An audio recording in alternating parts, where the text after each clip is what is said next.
सास और बहू की जंग प्रारंभ। सामाजिक धारा और परंपराएं अक्सर व्यक्ति के जीवन को मुश्किल बना देती हैं।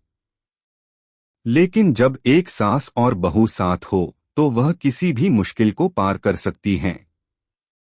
यह कहानी एक ऐसी सास और बहू की है जिन्होंने अपने समाज की गलत मानसिकताओं से लड़ते हुए अपनी पहचान बनाई और समाज की रूढ़िवादी सोच को चुनौती दी। अगर आप अपनी माँ से प्यार करते हो और उनको हमेशा खुश देखना चाहते हो तो चैनल को सब्सक्राइब करो, लाइक करो, जय माता दी कमेंट करो। बहुत ही जल्द आपको खुशखबरी मिलेगी। प्लीज वीडियो को लास्ट तक जरूर देखें। अब आगे सुने कथा। नेहा, एक शिक्षित और स्वतंत्र महिला, अपने पति कृष्ण के साथ खुशी खुशी रह रही थी।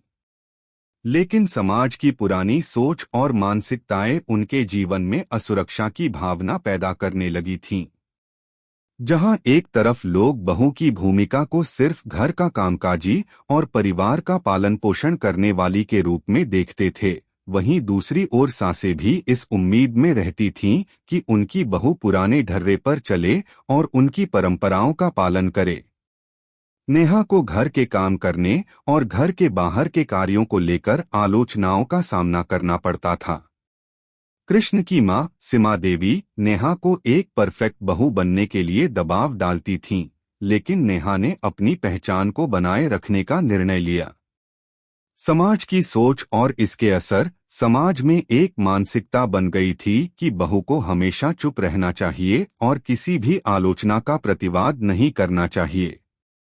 सासें बहुएं अपने स्थान को लेकर समझौता करती थीं और समाज के दबाव में आकर खुद को कमजोर महसूस करती थीं।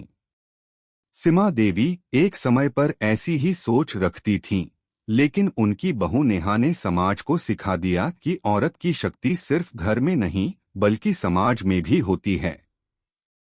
एक दिन जब सास बहू के बीच कोई बड़ी बहस हो रही थी, नेहा ने अपनी सास से कहा, सासू माँ, हम दोनों में फर्क नहीं है।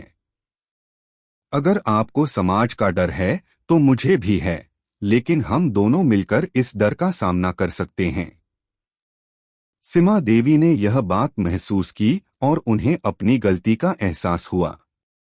उन्होंने नेहा से माफी मांगी और दोनों ने मिलकर समाज की गलत मानसिकताओं को चुनौती दी। अब सास बहू दोनों समाज में महिलाओं के अधिकारों के लिए आवाज उठाने लगीं। समाप्ति। कहानी का अंत इस सशक्त संदेश के साथ हुआ कि सास बहू का रिश्ता सिर्फ परिवार से नहीं बल्कि समाज के भीतर महिलाओं की शक्ति को समझने से भी जुड़ा है। उन्होंने हर मुश्किल को एकजुट होकर पार किया और समाज के पुराने ध्वंस को तोड़ दिया। समाप्त।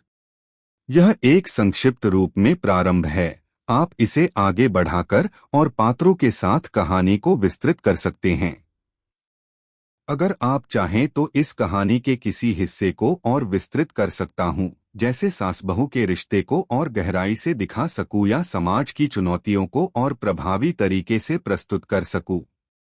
कैसी लगी आपको कहानी? प्लीज कमेंट करो, लाइक करो, सब्सक्राइब करो। धन्यवाद।